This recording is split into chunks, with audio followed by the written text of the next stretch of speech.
The best of downtown from 7 to 8 a.m. on Sports Radio 92.9 The Ticket and 929theticket.com. This is the best of downtown. And welcome into another edition of the Best of Downtown, a previously recorded edition of the program here on this early morning in July, the 20th day, 2014. Glad to have you alongside us here on Sports Radio 92.9 The Ticket. I'm Brian Stackpole, filling in for Rich Kimball this Sunday morning. He's still recuperating from his little procedure earlier last week. But we have a great show upcoming for you throughout this program, taking you all the way up until 8 a.m. here on The Ticket. We'll talk with Jason Patt of SB Nation on the NBA and free agency, LeBron James going back home, and also a new proposed tournament that Adam Silver, the commissioner of the NBA, is kind of bouncing around, seeing if maybe that can stick. We'll also hear about the Red Sox from Eric Avidon of the Metro West Daily News, get some fantasy football advice from our doctor, Dr. D. Craig Douglas, and much more. But to start off the program here today, we thought it would be a good time to talk about the hot stove, because the hot stove season is definitely heating up in the summertime. It's the trade season. It's the trade deadline coming up at the end of this month. But we thought it would be a good chance to check in with our friend Steve Adams of MLBTradeRumors.com to get the skinny on the latest in the news on the trade front in Major League Baseball. Right now, it does kind of sound like Street is drawing the most interest. He's having a great season. He has a cheap $7 million club option for 2015, so he's not a strict rental for anybody who's looking to acquire him, whereas a guy like Tara certainly is. Papelbon has a pretty poor contract attached to him. He's making $13 million next year with a $13 million vesting option for the year after. And Soria might be tougher to acquire just because the Rangers feel like in 2015 they're going to be healthy and they're going to have a shot at that division, and Soria has a pretty affordable club option on his contract as well. So the Padres are kind of in the situation where they have a guy who's having a great year, doesn't have a prohibitive contract, and realistically they might not be contenders in 2015 anyway, and after that he's going to be a free agent. Who's somebody that's on the bubble right now that if their team kind of picks it up, they will be staying put, whereas if they drop the next week and a half of games in sad fashion, they could be hitting the road? I mean, actually, I think, when you're talking about a guy like Koji Uehara, that's something that the Red Sox are going to have to look at if they slide any further coming out of the break. They've said, we want to hang on to this guy, even if we could trade him and he's a free agent at the end of the year. I think their thinking there is that the AL East, where you're really used to seeing this as kind of a powerhouse division, and this year it's just not that good. They might be looking around and saying, we can move a guy like Jake Peavy, move somebody like Ruby De La Rosa into the rotation and actually have that be an upgrade, and do the same thing, maybe move some complementary guys, Andrew Miller, Johnny Gomes, without really wrecking their chances for this year.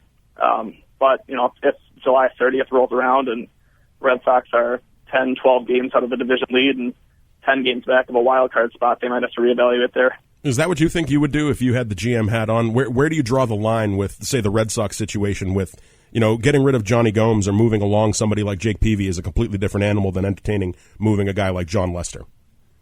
Yeah, and to me it really comes down to what they think their chances of retaining Lester are.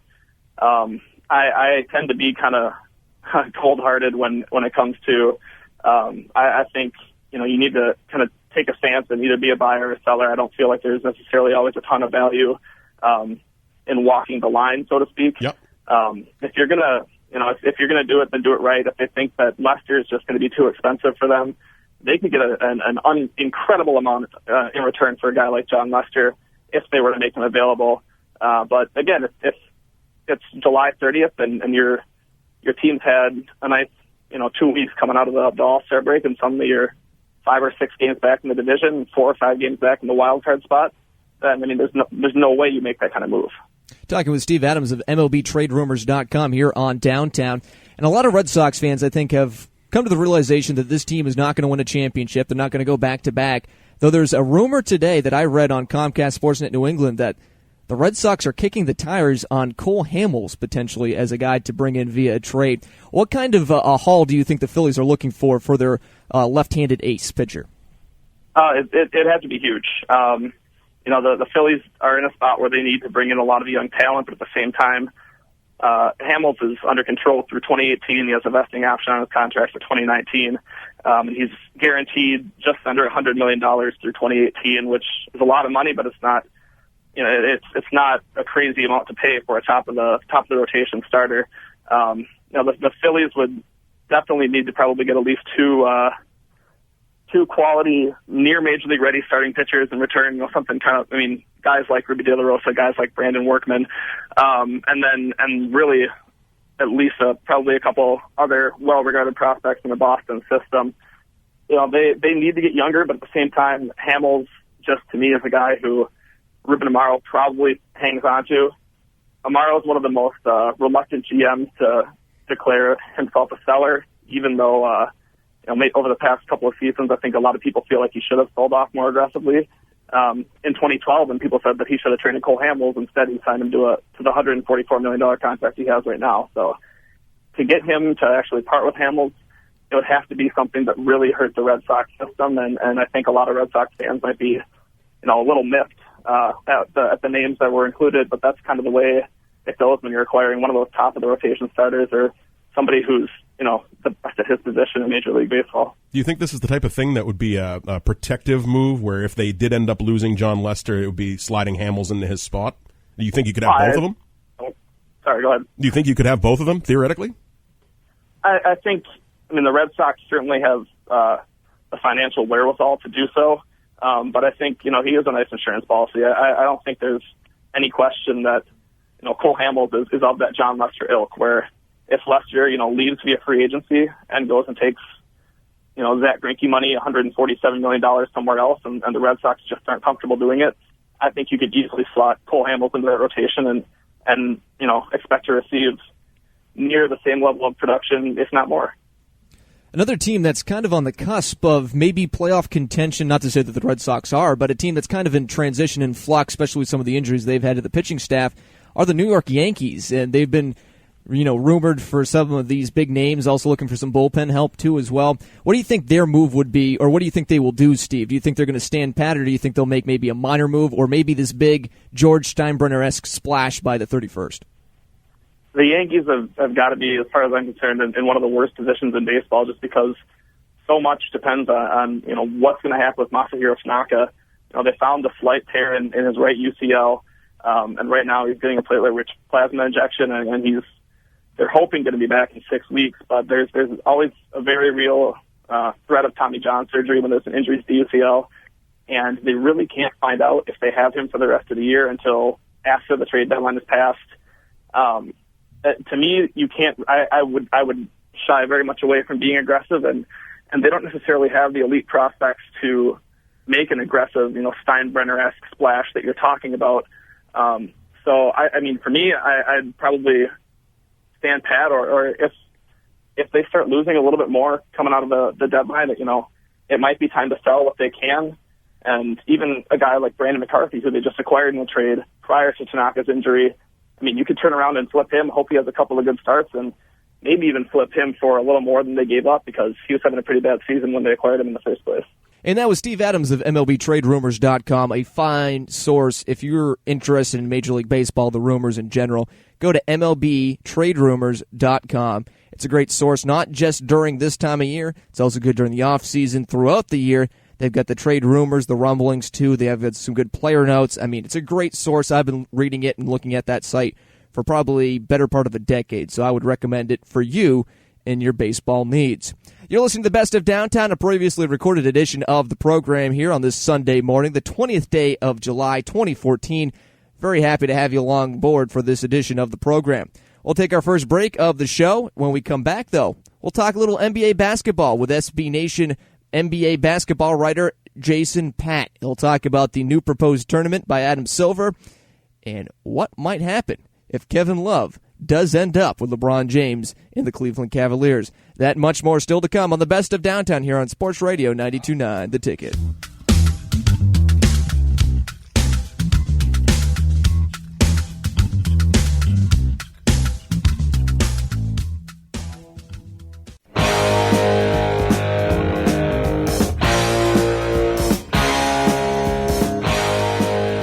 This is the Best of Downtown, a previously recorded edition of the program here on Sports Radio 92.9 The Ticket. Hopefully you're enjoying your lovely Sunday morning wherever you may be. Got a great show still up ahead. Eric Avidon, Metro West Daily News, talking the Red Sox. We'll get a fantasy football preview with Craig Douglas and much more as we roll on here on the Best of Downtown. We've gotten past the slowest day of the sports calendar, or the slowest week on the sports calendar as well. And it's now just a whole bunch of baseball, football coming up, college football, even basketball will be back and running in just a couple short months as well. But it's been a fun NBA free agency period. I think free agency might almost be better than the action during the regular season itself. But that was one of the reasons why we decided to talk with Jason Patt last Friday on Downtown. It was because so much has happened since we talked with him last during the postseason. A lot of new faces in new places, a lot of old faces back in old places too, concerning LeBron James going back home to play for the Cleveland Cavaliers. There was also a rumor coming out on Friday and Thursday about possibly Andrew Wiggins being dealt for Kevin Love. So we talked to Jason Patt about that and also a new proposed tournament by Adam Silver in the NBA. I feel like, especially with LeBron, I know I saw that he reached out to Kevin Love, or he supposedly reached out. I'm not even sure if that's legal, technically, because Kevin Love's under contract in another team, but apparently LeBron reached out to Kevin Love and said, hey, I'd love you to play with me. And it seems like something might happen if the Cavs are willing to give up Wiggins. I would assume it has to be Wiggins, at least if a trade will happen right now. On the flip side with the Wolves, I saw a report today that said possibly that they prefer Klay Thompson and Andrew Wiggins, because there's still that whole thing with the Warriors going on. It seems like it's seeing who might give in first. If the Cavs are really willing to give up Wiggins, maybe the Wolves would take that. But if the Warriors are actually willing to give up Klay, which does not look like they're going to be, but maybe they will down the line, then maybe the Wolves would go that way. But it certainly would be a pretty intimidating threesome if the Cavs were able to get LeBron, Kevin Love, and Kyrie Irving, and you would think that would make them probably the favorites in the East. Well, would that make them the favorites? That was actually my next question. If they had Kyrie Irving, still young, a little injury-prone at times, and Kevin Love, a guy who's never actually made the playoffs with the Minnesota Timberwolves, along with LeBron James, is that the best team in the NBA at that point, should they bring that big three to Cleveland? I don't know if I would call them the best team in the NBA, because still out west, they're still the Spurs, who just dominated the Heat in the finals, clearly the NBA champs. They're getting a little older, but they still brought most of the team back, so they're great. The Thunder are still really good. Clippers are still really good. So I don't know if I could say just because they had LeBron, Love, and Kyrie that they'd be the best team in the NBA, but in terms of the East, they would probably be tops along with a team like the Bulls. The Bulls should be really good, but they still have their own question marks with health with Derrick Rose. So I would say if they got Love, I'd say they'd be favorites in the East, but not necessarily to win it all. Who's been hurt the most with the free agent season here? Is it the New York Knicks with the Melo monolith contract, or is it the Heat losing the face of their franchise? The Heat, obviously, you lose the best player in the league. That is always a rough blow. They getting Luol Deng is a decent consolation. Clearly not going to make up for LeBron is, but getting Bosh back at the max deal is down the line. That might not be the best, but for right now, it's not bad. Wade, he can still play a little bit. They got him to take a discount. Getting Luol, that should be good. You look at a team like the Rockets. They kind of went all in on this offseason, and they traded away Omer Sheik and Jeremy Lin to open up close to max space to either get Melo, and then they thought they had Bosh in the bag once LeBron left, and then he just ended up re-upping with Miami. So then that kind of screwed up their plans with Chandler Parsons, so they lost him when they could have possibly just had him on one more year on a $1 million contract. They let him get to restricted free agency, and then Dallas swooped in. They did make a nice kind of rebound Trevor Ariza, but if you lose a guy like Parsons and then you whiff on all your big targets, that's kind of a rough go of it for the Rockets. Talking with Jason Patt of SB Nation here on Downtown, and a team that promised fireworks this offseason by Whit Grossbeck, one of the owners of the franchise, was the Boston Celtics. And so far, they drafted a couple of guys, not really anything that would be firework worthy, but you wrote recently that Rajon Rondo, who's been on the trade market and has been at least rumored to a couple different destinations, will not likely be going to the Houston Rockets. Yeah, I just can't really, at least right now, I can't really see how a trade there would work out. Because I'm assuming that Danny Ainge is not going to just give Rondo up for nothing. Because he wants, his ideal move is to get another star in there to play with Rondo. He doesn't want to give up Rondo just easy to just give up like that. Down the line, he'll probably, if they're not able to acquire another star player to play with Rondo, maybe Ainge really will look into more deals. But even then, I still don't know if the Rockets have enough assets that the Celtics would like for him. Because right now, they traded away Ashik and Lynn, so that's a couple guys that could be decent included in the trade. They have Terrence Jones, who's a nice young player, but is he a centerpiece of a Rondo deal? Maybe, maybe not. I mean, they signed Ariza, who's all right. They're not going to trade Howard or Harden for him. So I really just can't imagine seeing what kind of package that the Rockets would put together that'd be that enticing for Danny Ainge to trade Rondo for. What do you think of the quietly powerful offseason that the Washington Wizards have had? They're looking pretty good. Wizards are looking good. Last year, they made nice strides. They beat my Bulls. They handled them pretty well in 5 games. And they lost Ariza, but they ended up getting Paul Pierce, which is a really nice replacement. He's obviously a bit older, but he's got the playoff experience, so he should fit in very nicely for where Ariza was. And then they brought back Gortat, the Gortat-Nene front line. It's really good. So, and then they lost Trevor Booker, but then they replaced him with DeJuan Blair. So they should definitely be in. There's like a big group in the Eastern Conference of a bunch of really good teams, not great teams, but just good teams. And the Wizards just fit in right there with Beal, with Wall, and with all the other solid players they have around those two.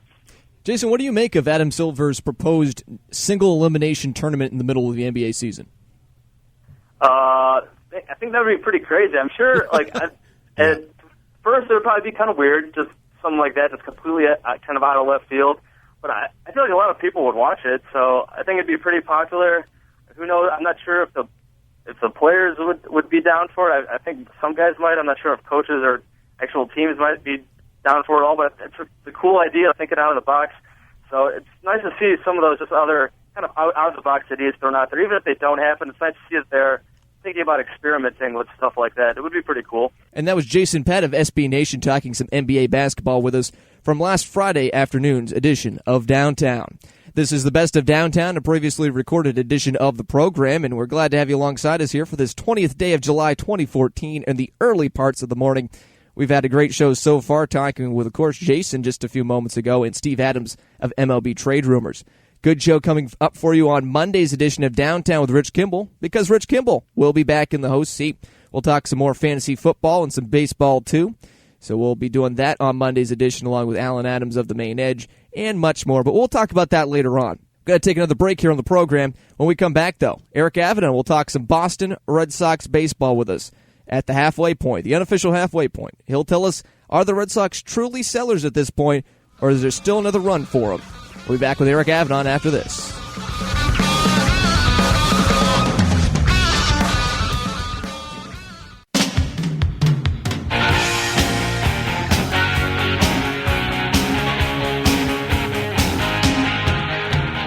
Back on the Best of Downtown here for the 20th day of July 2014 here on Sports Radio 92.9 The Ticket.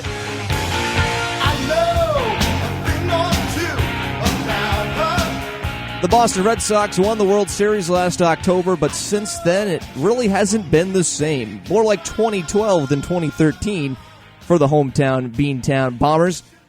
But at least the future is bright with Mookie Betts, Xander Bogaerts, Henry Owens in the minor leagues. Seems like they have a depth of prospects and a lot of optimism ahead. But the Red Sox this year, honestly, have kind of stunk. We talked with Eric Avidon back last Thursday on Downtown to kind of get the perspective on the Red Sox moving through the unofficial second half of the season and kind of looking back on the first half to see where these Red Sox might be headed here in the future. They have played a little bit better since he was DFA'd, but I think that's just coincidental because they were playing the White Sox, who aren't a great team, and then they got to play Houston, which is an even worse team. So I wouldn't read too much into them going whatever it was 4-1 in the last 5 games in the 5 games since Przinsky was DFA'd.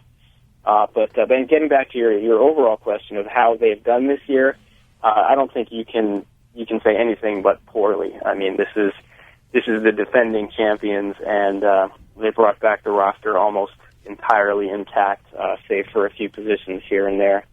And to be 43-52 after 95 games, when they were expected to contend, at the very least, for another AL East title, is just a big disappointment. I think it's too bad that Bobby Valentine still isn't the manager, because at least we'd have something to pin it on. That's right. You know what I mean? There's no convenient scapegoat. But their record right now is actually worse through 95 games than it was 2 years ago when Bobby Valentine was the manager. So just let's keep that a little secret. Well, you wrote an article, a very good one, too, about whether the Red Sox should be buyers or sellers at this point. That was actually a couple of weeks ago that you wrote that article. And now here we are on the 17th day of July, and we're looking at the standings, seeing how far they are out. And there's some reports today that they're kicking the tires on a potential Cole Hamels deal. What should the Red Sox do, in your opinion? Should they just try to sell off some of these guys with expiring contracts that might be able to get some the prospects in return? Or should they try to make a little bit of a run, seeing how bad the AL East and with a second wild card is?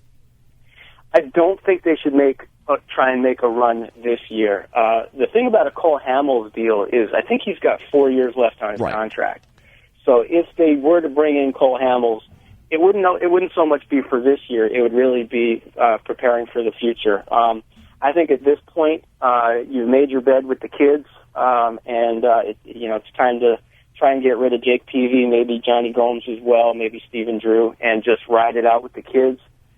See if they can at least provide some exciting baseball over the last, whatever it is, 67 games of the year, and kind of just chalk this up as a lost season, and prepare for next year. I think the only way that you make a deal to bring someone in is in a case like Cole Hamels, where the guy has years left on his contract, and the deal is favorable to the team. You don't want to get rid of a bunch of these guys that you just called up until you see what they can do, and so far some of them at least have done pretty well. Where do you sit on the John Lester re-signing thing? I know that a lot of fans have the opinion that the sky is falling if we don't end up bringing him back, but somebody replaced Roger Clemens, somebody replaced Pedro Martinez. Is this the end of the world for the Red Sox if he ends up walking? It's certainly not the end of the world. The world is not going to come crashing down. It is Boston. But I think it is bad. Because like you said, there was someone to replace Roger Clemens, and that was Pedro Martinez. There was someone to replace Pedro Martinez, and that was Curt Schilling. There was someone to replace Curt Schilling, and that was Josh Beckett, who tailed off. But for a time there was a real stud number one. And then when Beckett departed, you had John Lester. Well, if John Lester departs, who's next? There is nobody. There is no one on the horizon. So it would be bad if they let him walk, because they would not have a number one. And presumably this is a team that's going to get back into contention, not this year, perhaps next year, the year after. And they will need a number one starter, and John Lester has proven it's not to be a 1A throughout the season, but in the postseason he's sure a number one, and you need that if you're gonna win a World Series. So unless there's someone else out there that they can bring in to replace him, and there's no obvious candidate, it is a big deal if he walks. Talking with Eric Avidon on the Metro West Daily News here on Downtown. Now, if the Red Sox do become sellers, which I think we talked about it just a couple of minutes ago, the Jake Peavy thing might be the trade there, might be the kind of signaling that they are going to be sellers by the deadline. What other guys do you think should be moving from this team? Is that like a guy like Koji Uehara, who has a contract expiring at the end of this year, though they might hope to re-sign him? Is he another guy you'd think that they should move by the 31st? I would only move Koji if you got something significant in return. Another guy I really look at who should be moved, I think, is Johnny Gomes, because he's blocking the path of some of these young guys who've been brought up. The outfield is overcrowded right now. He's not a guy who's going to be part of the future. His contract is over at the end of this year. And if you really want to see what these kids are about, get Johnny Gomes out of the way and let Mookie Betts play more. Even let Daniel Nava play some more. See if he's going to be part of the future. He was a plus 800 OPS guy last year, obviously not having a great year this year, though it's hit a lot better since he's come back from the minor leagues. So see if he might be someone that you're at least going to put back in a platoon out there. So Gomes is one guy, and I really see no point in keeping Stephen Drew. He's just clogging up that position. Maybe you put Xander Bogaerts back there, or you put Brock Holt there, and you just have Holt and Bogaerts as the left side of your infield, and that also frees up an outfield spot by getting Holt out of the outfield and giving him a permanent position. So those are two guys I really look at, Drew and Gomes, in addition to Peavy, and Peavy's blocking Brandon Workman. So it's guys who are in the way of others. So Uehara is not in the way of someone else. So really, just unless you're bowled over by an offer, keep him, I think. Do you think if the Red Sox end up further into the tank, we'll end up getting a chance at the end of this season, late August, early September, to see an Anthony Renato or to see a Henry Owens or one of those guys that we've heard a lot about?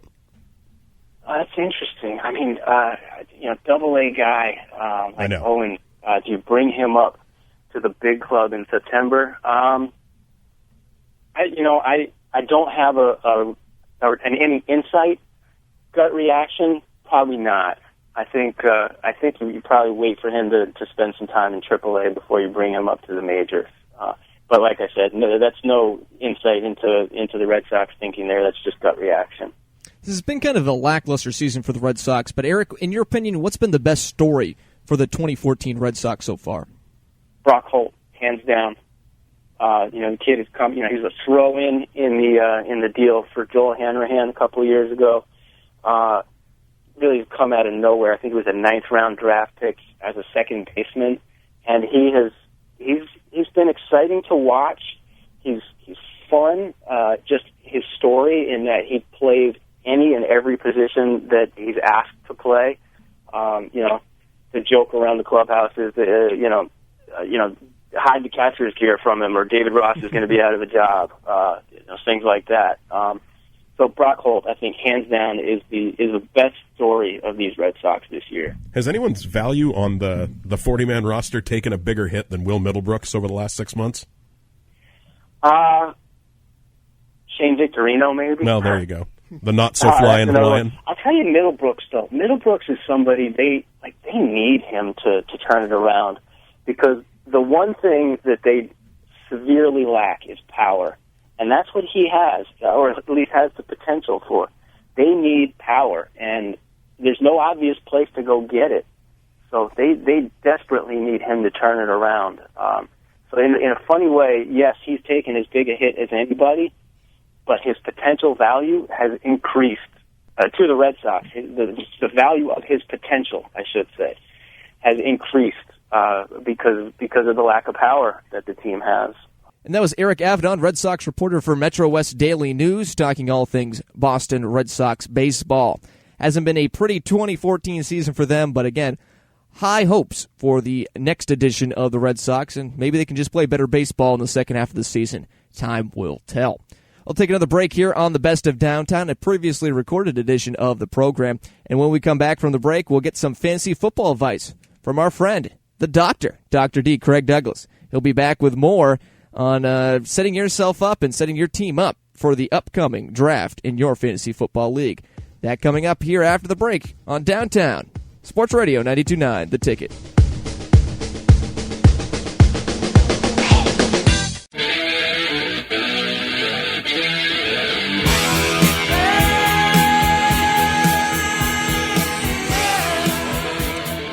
I have to say, I've been a fantasy baseball guy for probably a decade plus now, but fantasy football is most people's cup of tea, and I'm actually extremely excited for that season to begin. Just started up a keeper league with a couple buddies of mine last year. It's in year number 2, and I cannot wait to get the draft going in August. And that was another reason why it was just been too long since we talked to our good friend and fantasy football expert here locally. It's Craig Douglas, and we thought, drafts are coming right up. Training camps also will begin here in just a week or so. So why not talk to Craig Douglas and get a little skinny on the fantasy football season before anyone else starts doing their prep work for the draft, so give you a little edge and a little leg up on your buddies. If you're drafting in a redraft league this year, Craig, who are the top 3 guys that you believe in fantasy football going into this? Well, it's always interesting in a redraft league, people's strategy going in. You always hear names like Calvin Johnson, especially this year. You'll hear a lot of people talk about Peyton Manning. But running backs, as usual, are the holy grail. There are not a lot of running backs that don't have a running back by committee. So the same goes this year as it has in the past 10 seasons almost. Your first pick should always be a running back, unless you're in that weird 9 to 10 range where you can, snagging a Calvin Johnson and then getting that snake back around to get your running back is okay. But honestly, if you're in the top 3, you're going running back. I think, a lot of people have put Jamal Charles top of their draft board. personally, I don't think you can go wrong with either him, McCoy, or Peterson. But in my mind, I'm very excited to see what Adrian Peterson does in that new Norv Turner offense. There's a lot of reports coming out that, he's working on his pass catching ability. They want to limit his touches necessarily running through the middle with those hard contact hits and really give him the open, field that he loves. So a lot of swing passes here. If in a PPR, I think Peterson's going to have a lot of upside for you, as well as McCoy and Charles. But boy, it would be nice to see Peterson like he was, back a few years, that Steelers game I still remember where, they gave him the ball in the flat. He basically just ran through two Steelers. So I'm excited. I think if I have the first pick, I'm going with Peterson, and then, McCoy and Charles are 2 and 3 respectively. And Peterson's been consistently at the top of fantasy football for the last 3 years, so it's a wise move, too, just because of the fact that he's always been there. Exactly. And there's no Toby Gerhart this year, who really wasn't, vulturing carries anyways, but now it's literally the Adrian Peterson. So you'll see him out there in a lot more third downs necessarily than you would in the past season if they've been running them for the first 2. 3 backs last year who were kind of disappointments, Arian Foster, Ray Rice, and Doug Martin. Out of those 3, who do you think will have the bigger bounce-back year this year?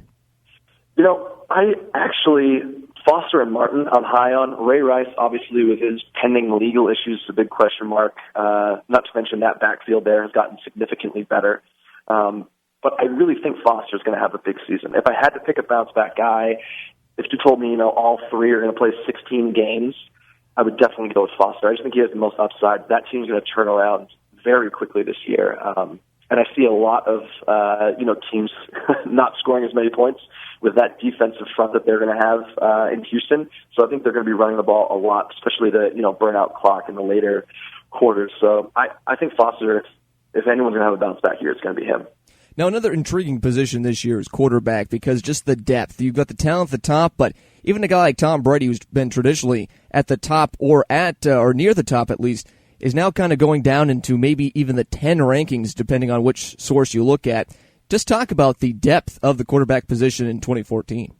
Yeah, boy, it is scary deep this year. That's why I fielded a lot of questions about, Peyton Manning and Drew Brees and, Aaron Rodgers, who are, they're the top tier.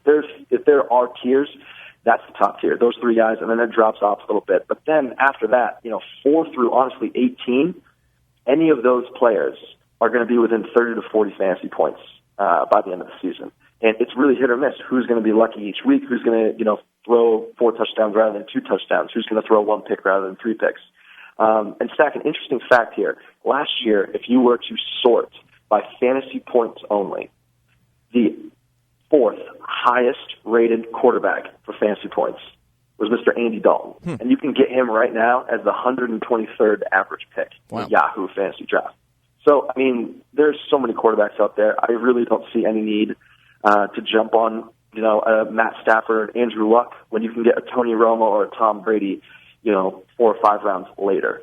But I would recommend drafting 2 guys. So if you do go up there and you do draft, like a Tom Brady, also draft, like a Phillip Rivers or Jay Cutler, just so, you have that, just that safety net. You should always have that. Now, with drafts coming up, too, usually the month of August breeds a lot of drafts, especially early on. What would be your strategy for a snake draft in terms of, would you go running back at least in the first 2 picks, or what would your strategy be depending on the situation? Yeah, if I have an earlier pick, say 1 through 6, I'm definitely going to go running back. And then when it swings back, I'll probably view running back as well. It's those later picks where you get a little bit more flexibility with, selecting a wide receiver or maybe even a tight end like a Jimmy Graham.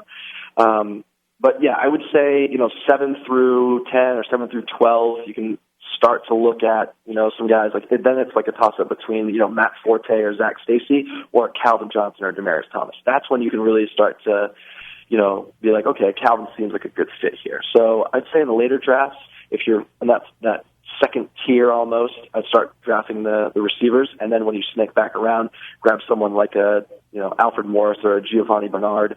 But yeah, those early rounds, I'm going to go like Adrian Peterson, Marshawn Lynch, and then when it comes back around, probably a Spiller or a Reggie Bush.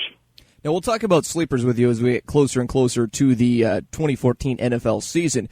But out of the rookie class of the draft just a couple months back, who do you think will have the biggest impact on this 2014 fantasy season?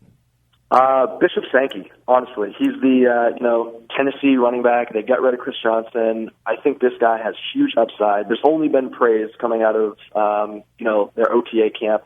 So I think, it'll be good to see him in preseason a little bit, see how he does running between the tackles. But, receivers, they're always tough their rookie season. So, some of those big guys, got drafted early. We'll see a lot of touches or a lot of looks. But I really think, out of the running backs are the ones that are going to really have an impact on your fantasy season right off the bat. And I think, Bishop's your main guy. That was fantasy football advice from Dr. D. Craig Douglas from last Friday's edition of Downtown with Rich Kimball. Rich will be back in the host chair tomorrow afternoon, as we'll have another edition of Downtown with Rich Kimball, which airs 4 to 6 p.m. weekdays on Sports Radio 92.9 The Ticket. This upcoming week, we'll be talking a lot of NFL football. Bob Sosi will likely be joining us at some point next week. We'll also talk Boston Red Sox baseball with some of our insiders, including Brian McPherson.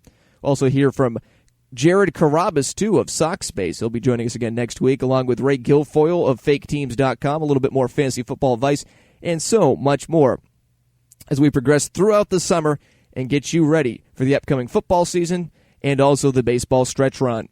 I'll have to take another break on the program, though. When we come back, we'll talk a little WWE action. Rich was gone last week, so Ryan Waning filled in. Ryan likes wrestling. I enjoy wrestling. Big pay-per-view coming up tonight on the WWE Network. It's Battleground. We'll preview a little bit of that and also just talk a little wrestling, too, reminisce back from the 90s here as the best of downtown rolls on here on Sports Radio 92.9 The Ticket.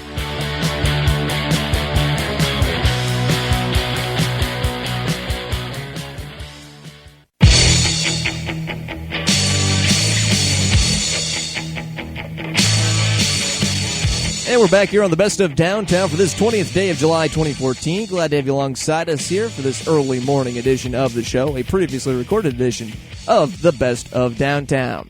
Brian Stackpole here for this program. Glad to have you along with us, as I mentioned. But Ryan Waning and I, big wrestling fans too. We don't often get to talk wrestling on the radio waves, other than when we have an event coming up or WrestleMania as well.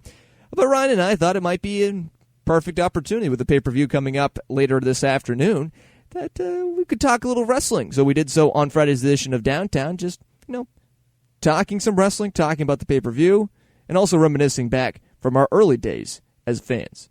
In the state of wrestling today, it's a little bit different than it used to be, Ryan, but what do you think about wrestling now as opposed to even 5 years ago? Well, I think it's interesting, the landscape, the way that it's changed and the way that, they went through the periods where in the 80s it was very cartoony, and in the 90s it turned TV PG, TV 14, where it started to turn more edgy, more adult-oriented storylines, darker things.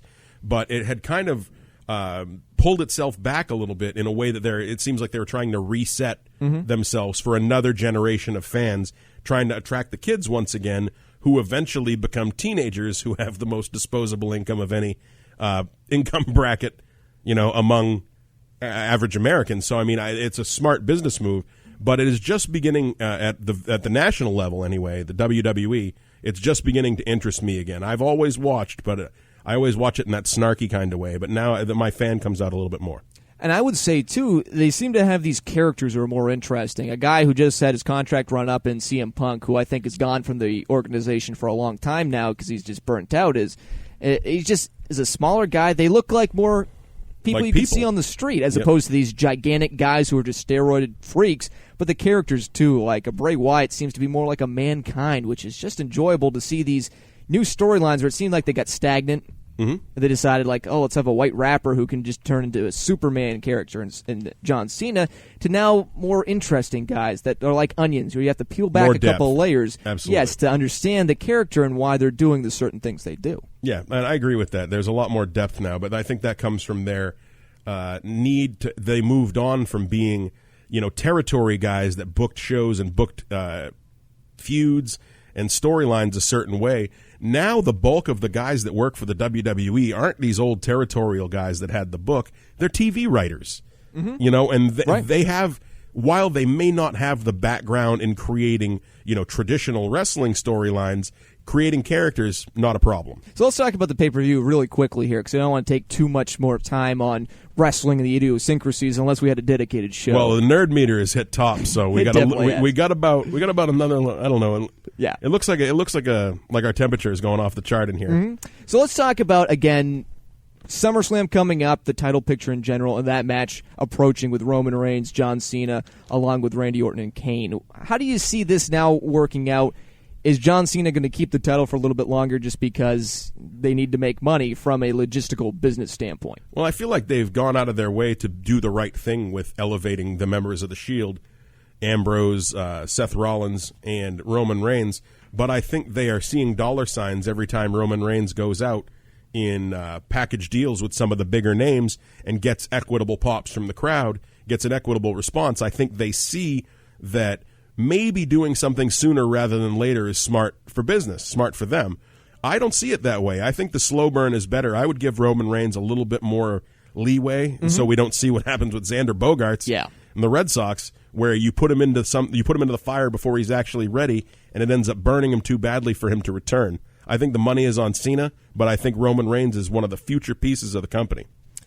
I love wrestling right now. It's a lot better than it had, as we mentioned, 5 years ago. Yeah. And if you're an old school wrestling fan and you're looking for another reason to come back, Hulk Hogan is coming back in the mix a little bit by little bit. Ric Flair's coming back, too, in a more regular role, I believe, here soon.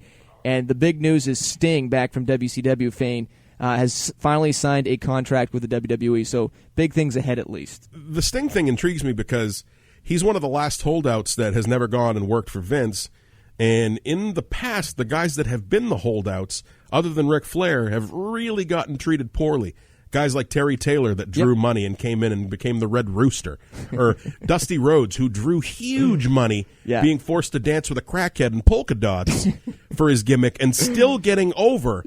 Sting, I think, made a smart move with never having gone there, and I think now the Legends deal, they're going to be able to put him in video games. Right. He's going to show up a couple of times in a bodysuit that hides his love handles. He's going to point a bat at people. People are going to get the nostalgia pop, and he's going to go home again. Okay, before we wrap it up, favorite current wrestler today that you enjoy? Maybe not a superstar, but favorite current wrestler. I love the Indies, man. I love watching the Indies. Yep. And for my money, in Ring of Honor, I love watching the Young Bucks, a tag team wrestle. Oh, absolutely. It's just all sequential stuff. I like watching the mix of the Mexican influence and the Japanese influence. But mainstream, man, I met AJ Styles. That was cool as hell. So he's at the top of the list, and I can't turn away when Bray Wyatt's on TV. Yeah, Bray Wyatt's in my top three. Again, AJ, much love for him. Yep. Down-to-earth guy, one of the best. Super cool. Yeah, one of the coolest individuals I've ever met live in person. But again, tying back to this show, like AJ Styles, I had the chance to talk to Cesaro. Yep. Tremendous in-ring, but a great guy as well. Dude, that interview Cesaro's was my awesome. favorite. Yeah. That interview Good was dude. great. Really good dude, too. And I think he'll be holding a world championship strap at some point in the future. And that was our preview of WWE's event of Battleground later on tonight, which you can watch on the WWE Network. One more break on the Best of Downtown. When we come back, we'll wrap up this edition of the program, and we'll also preview what's to come as Rich comes back to the host seat coming up tomorrow afternoon. We'll be back with the last little bit of the Best of Downtown here coming up after the break.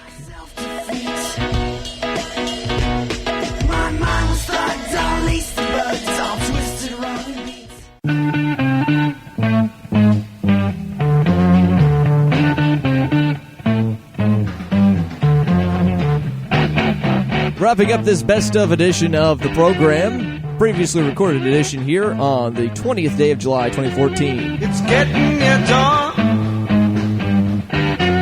when lights close the tired eyes. I had a great show today. Glad to have you alongside us for this edition from 7 to 8 a.m. I'd like to thank all the guests, including Steve Adams of MLB Trade Rumors, Jason Patt of SB Nation talking a little NBA basketball with us, Eric Avidon of the Metro West Daily News on the Red Sox and their second-half projections, Craig Douglas with some fantasy football advice, and also our preview of WWE's Battleground. And thank you to the WWE Network for being so great.